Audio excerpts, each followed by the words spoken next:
Damon Reincarnation Capítulo 114 Floresta 1 Bom Pat. O homem deu um tapinha nas costas de Eugênie com sua mão grande.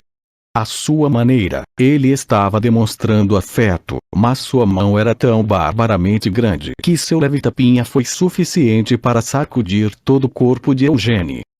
Até logo, amigo, disse o homem. Quem disse que sou seu amigo? Depois de equilibrar seu corpo, Eugênie olhou fixamente para ele. Seus olhos eram um tanto afiados, mas não parecia tão ameaçador. Devido ao brilho desde bebê, apenas seus olhos pareciam ameaçadores, e ele era objetivamente bonito, muito bonito. Um garoto bonito e carrancudo não era suficiente para intimidar o homem.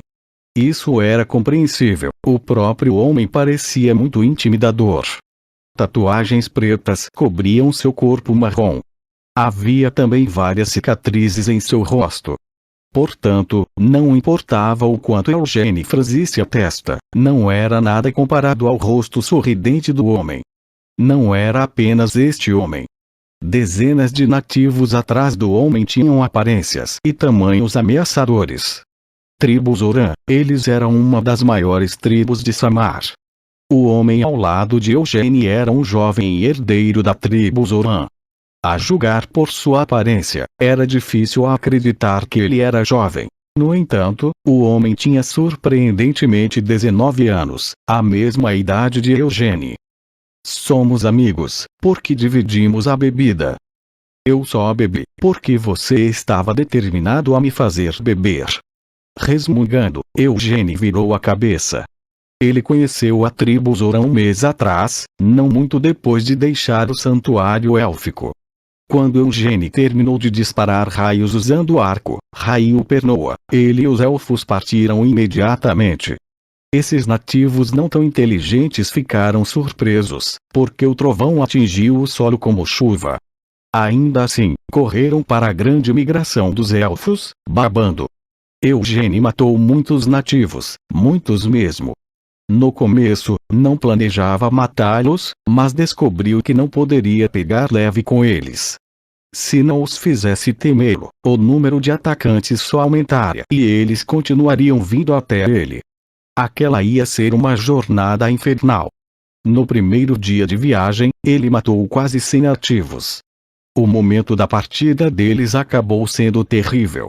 Havia um mercado de escravos próximo e muitos guerreiros tribais participavam dele. Para eles, perseguir e caçar sem elfos era apenas uma festa divertida.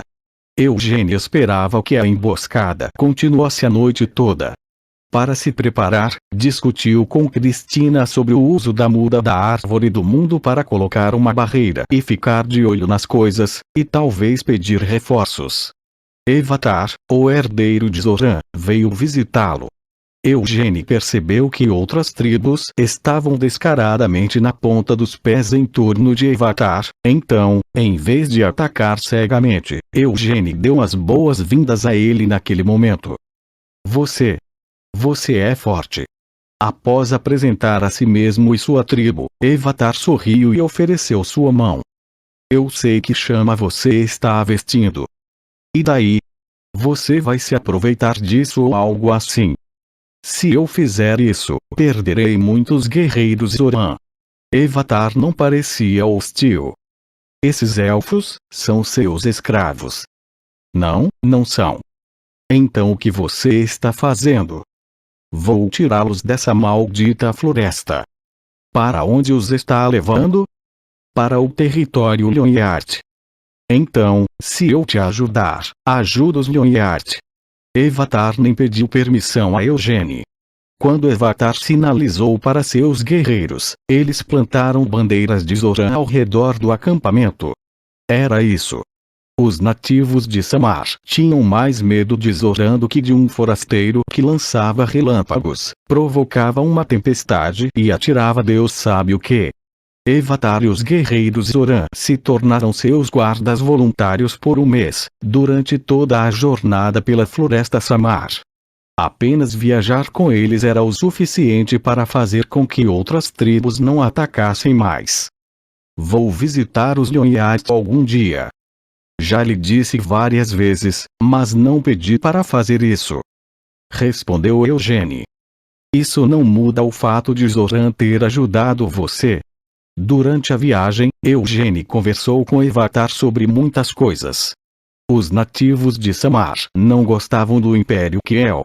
Para eles, o Império Kiel era apenas um invasor que entrou na floresta tropical sem permissão, arruinou a floresta como bem quis e continuou tentando fazer da floresta parte de suas terras. A maioria das tribos pensaria assim, mas era diferente com as grandes tribos. Não era exagero chamar as grandes tribos, localizadas no meio da grande floresta tropical, de pequenos países. Uma tribo daquele tamanho geralmente se envolvia com várias partes, isso também se aplicava à tribo Zoran. Eugene Lhonyard. Mesmo que você não se torne o patriarca, os Lhonyard não serão capazes de ignorar sua presença e poder. Disse Evatar. Quando Eugene conheceu Evatar pela primeira vez, este último lembrou a Eugene de Morton. Eles não se pareciam em nada, mas eram gigantes musculosos e não falavam muito bem a língua comum. Quero me tornar seu amigo por isso. Temos a mesma idade e somos fortes. Não será ruim para você se tornar meu amigo. Acontece que eles eram diferentes, afinal. Evatar era mais inteligente que Morton. Acho que você se beneficiou mesmo, não é? Se eu não protegesse você e os elfos, não teria chegado até aqui hoje. Então eu teria morrido no meio do caminho. Ah! Você não. Você é forte. Mas você, Signar e Cristina não seriam capazes de proteger 100 elfos sem uma cicatriz. Evatar gargalhou e deu um tapa nas costas de Eugene. Seria muito difícil. Levaria mais tempo para chegar aqui e você ficaria muito cansado. Eugene não negou. Era a verdade inegável que os guerreiros de Evatar e Zoran tornavam a jornada realmente confortável. Sem eles, o grupo de Eugene teria que parar e se fechar dentro da barreira. Se eles tentassem pedir reforços, a jornada teria se tornado mais longa, pois seriam forçados a ir e voltar.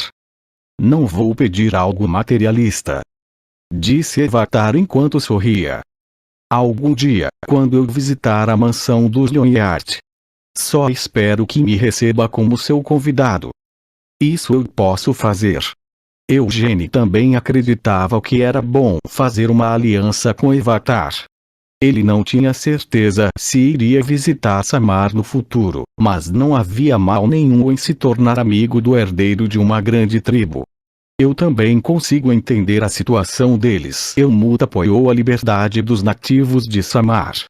A razão pela qual o Império Kiel não podia simplesmente enviar o exército para conquistar Samar era que vários países, incluindo Elmut, estavam mantendo o Império Kiel sob controle. Como tal, havia algumas tribos que faziam trocas diretamente com os demônios em Elmut. A tribo mais poderosa de todas era a tribo Koshila. Eles eram a maior tribo da floresta Samar e também governavam várias tribos próximas. Considerando seu tamanho, seria natural que existissem muitos rumores sobre a tribo Koshila, mas não havia nenhum. Em parte, devido ao fato de suas terras serem no sertão do sertão, e em parte, devido ao fato da tribo ser excessivamente isolada. Eles nunca participavam do mercado de escravos, como a maioria das tribos e, além das tribos que governavam, nunca fizeram trocas com ninguém. Eugene não achava que Koshila ou uma tribo afiliada a Elmut estava por trás de Barang, mas ele tinha que ficar em guarda, já que Elmut estava envolvido. Ele não disse isso em voz alta na frente de Evatar. Não era uma coisa ruim fazer uma aliança com a tribo Zoran, mas Eugene ainda não confiava no Brutamontes. Ele se beneficiou de Evatar e da tribo Zoran durante sua jornada, mas era muito cedo para confiar neles. Não me importo com visitas, mas não tente entrar escondido. Se você for vir, passe pelos canais apropriados e me envie uma carta antes de fazer isso. Eu tenho bom senso. Evatar gargalhou. Ancila Caines, a segunda esposa do patriarca Lionheart, começou seu dia bem cedo. Ela geralmente acordava antes do amanhecer, mas não saía do quarto imediatamente. Embora seu marido, Gilead, e seus adoráveis filhos não estivessem na casa principal no momento, ela queria manter sua dignidade como a segunda esposa da prestigiosa casa Lionheart. Ela tinha que estar sempre perfeita. Nunca poderia mostrar aos outros seu rosto maltrapilho depois de acordar. Foi por isso que Ancila começou a se preparar sozinha, sem a ajuda da criada, logo após acordar. Ela tomou banho, secou e penteou o cabelo, se maquiou e escolheu a roupa para o dia. Embora não tivesse planos de sair e nem receber convidados esperados, isso não a impedia de fazer o possível para parecer decente. Depois de horas de preparação, o sol finalmente nasceu. Se o patriarca e seus filhos estivessem na casa, ela tomaria café da manhã com eles. No entanto, havia apenas Ancila e Gerard lá agora. Ela não queria parecer hostil e fazia questão de se dar bem com ele. Ainda assim, comer sozinha com ele era bastante estranho. Gerard também sentia o mesmo, então eles raramente compartilhavam a mesma mesa. A manhã daquele dia foi como uma manhã normal, Gerard no anexo e Ancila na casa principal. Acompanhada por uma criada, Ancila sentou-se à mesa e sentiu o cheiro do café em sua xícara. Uma xícara de café sem um grão de açúcar e um prato de salada fresca estavam à sua frente. A dignidade que Ancila buscava incluía a aparência. A dieta limpa e o exercício regular faziam parte de seus esforços para mostrar dignidade como a segunda esposa do patriarca Lionheart. Ela não valorizava apenas a aparência, no entanto. Enquanto o patriarca estava fora, Ancila cuidava de todos os assuntos da casa principal, principalmente dos eventos sociais. Houve muitas festas durante o Ano Novo. Haveria uma festa organizada pelo Marquês Ragus na próxima semana. O convite dizia que a festa era para comemorar o Ano Novo, mas Ancila sabia que a festa era na verdade para mostrar o poder de Ragus. Não era raro nobres fazerem isso. A maioria das festas de nobres de alto escalão eram para mostrar seu poder. Os nobres mantinham uns aos outros sob controle, exibindo-se tanto em termos de festas chiques, quanto na classe de convidados. Eles também revisavam seus relacionamentos, verificando quem recusou os convites e quem foi à festa de quem. O Marquês Ragus e o Conde Berg vão dar as festas na mesma data. Eles estão sendo muito óbvios. Ancila bufou. Ela recebeu os convites de ambos. Como a casa de maior prestígio em que do continente, o clã Lionheart poderia participar de qualquer festa. Os anfitriões eram os que estavam preocupados com a presença dos Lionheart. De qual festa devo participar? Ancila se perguntou com alegria e entregou o relatório depois de verificar a lista de convidados. Nesta reportagem, havia muita informação além da festa. Era sobre os vários rumores sobre os descendentes colaterais dos Lionheart, de quem se casou e deu à luz filhos Ancila cuspiu o café perfumado em sua boca. A serva chocada se aproximou, mas Ancila não se importou com a serva e sua dignidade como segunda esposa. O que há com este relatório? Ancila saltou de seu assento, estremecendo. Ela examinou o relatório manchado de café várias vezes. Sentindo-se tonta, ela caiu de volta na cadeira. O que diabos está acontecendo com ele? O que ele fez? O relatório também incluía o paradeiro e o status de Eugênie. No dia anterior, Eugênie havia voltado pelo portão sul do Império Kiel. Isso por si só foi o suficiente para surpreender Ancila. Quando ele deixou Kiel em primeiro lugar, ela sabia que Eugênie havia deixado o castelo dos Cavaleiros Leão Negro. Ela não sabia seu destino exato, mas presumiu que fosse em algum lugar do Império Kiel. No entanto, o relatório disse que Eugênia havia chegado ao Império pelo Portão Sul. Sul. Floresta Samar. Quando? Por que Samar? Também não era só isso. Até o Portão Sul, Eugênia foi escoltado pela grande tribo Zoran, uma das tribos mais poderosas de Samar. E elfos? Ela não tinha ideia de por que Eugênia se envolveu com os bárbaros de Samar em primeiro lugar, mas agora Eugênia também trouxe 100 elfos e 3 árvores flutuando acima de suas cabeças. E árvores? Ancila beliscou sua coxa, perguntando-se se estava sonhando. Doeu, o que significava que não era um sonho. Este relatório inacreditável era tudo verdade. Eugênia foi escoltado por nativos de Samar, liderando uma centena de elfos, com 3 árvores flutuando acima de suas cabeças. Na frente do público, ele passou pelo portão, passou a noite na cidade do sul e chegou esta manhã ao portão de Dobra na capital Ceres. O relatório era ridículo demais. Ancila voltou a se tardiamente e primeiro limpou o café da boca com o lenço. A carruagem. Traga a carruagem, senhora Ancila. O mordomo da mansão se aproximou apressadamente de Ancila.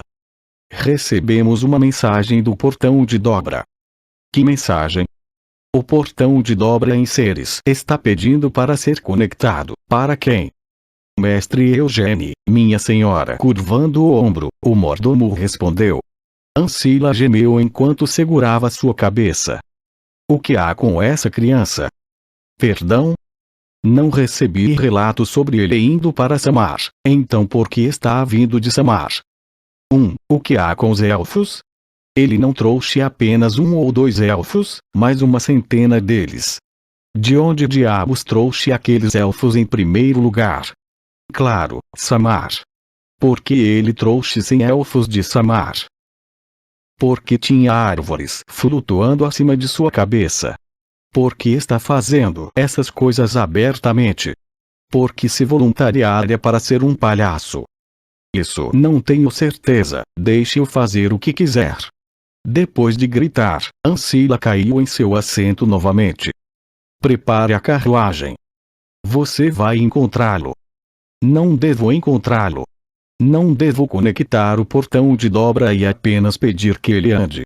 Arrependido da pergunta, o mordomo baixou a cabeça sem responder. Como ele pôde fazer isso? Aquele malte, aquele menino travesso.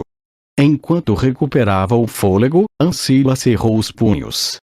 Oh, meu Deus! Depois de despejar sua raiva no mordomo, Ancila sorriu gentilmente para Eugênia, que passou pelo portão. Nossa, isso é inesperado. Eles são seus amigos. Ela estava queimando por dentro. Ainda assim, não podia mostrar a Eugênia. 7 anos se passaram desde que Eugênia se tornou um filho adotivo da casa principal, e Ancila nunca perdeu a compostura na frente dele em todo esse tempo. 2. Nossa, você trouxe tantos amigos. Você está brava. Eugênia viu os olhos de Ancila tremerem. Ah, não, brava. Porque eu estaria brava. Não há nada para ficar brava em trazer amigos. Acho que está brava, pensou Eugênia.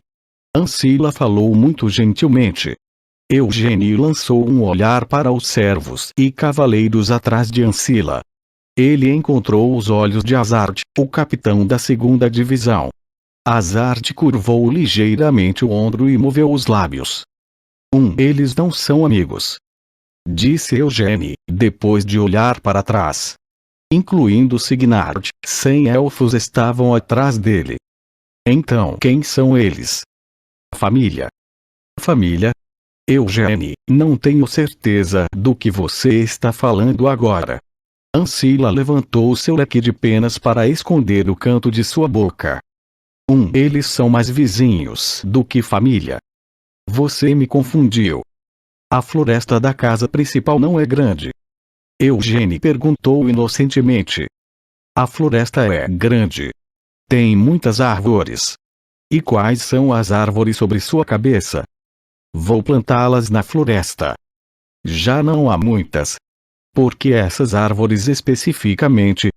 Existe uma razão para você trazer algumas árvores flutuando acima de sua cabeça. São árvores caras e raras. Isso é bom. Então, o que os elfos têm a ver com a vasta floresta? Vou deixá-los viver na floresta, disse Eugênia enquanto sorria sem jeito. O leque na mão de Ancila foi esmagado.